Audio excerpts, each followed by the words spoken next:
Hey, what's up, ghouls and gals? Welcome back. Firstly, hi, yes, giant bandage. Everything is fine. Benign cyst was removed. Everything is good. I am 9 years cancer free. Huge celebration. I just feel like this is something like I can't just not address.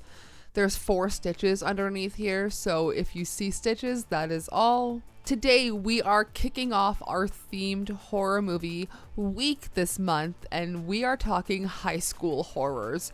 And I have been out of high school since 2011. I'm pretty far removed from this topic. However, if you notice, movies from the 80s, which we are focusing on movies from the 80s today, they always, I feel like even now, high schoolers are played by people in their late 20s, early 30s. I'll be 32 this year, and I could probably play like a college-aged person right now in a horror movie.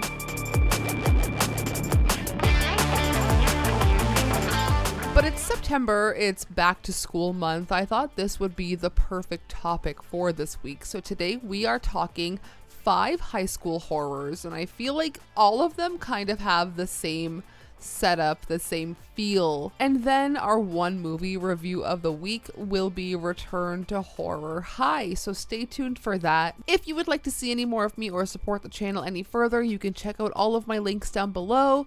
My Patreon will be linked down there. You can watch Return to Horror High for $2, a great way to support me and get something in return. So let's begin with high school horrors. So let's start off with number 5 and Slaughter High from 1986, where 8 people are invited to their 10-year high school reunion at their now closed down high school, where a former student, disfigured from a prank gone wrong, is there to seek revenge. And Caroline Munro, who played a high school student in the opening scenes of the film, was 35 at the time of filming. The film's working title was April Fool's Day, but the title was changed after Paramount Pictures acquired the name rights, and then April Fool's Day was released the same year. Next up at number 4, let's talk about Prom Night from 1980. At a high school senior prom, a masked killer stalks 4 teenagers who were responsible for the accidental death of a classmate 6 years prior. Jamie Lee Curtis did all of her own stunts for the film, and this movie is set at Hamilton High School, and it's the setting that all of the Prom Night movies have in common. Alright, halfway through here, Graduation Day, 1981. After the death of a high school track star during a race, a mysterious killer in a fencing mask begins murdering her friends and teachers. At the time of the film's release, there was a backlash from critics against the overabundance of slasher films being made.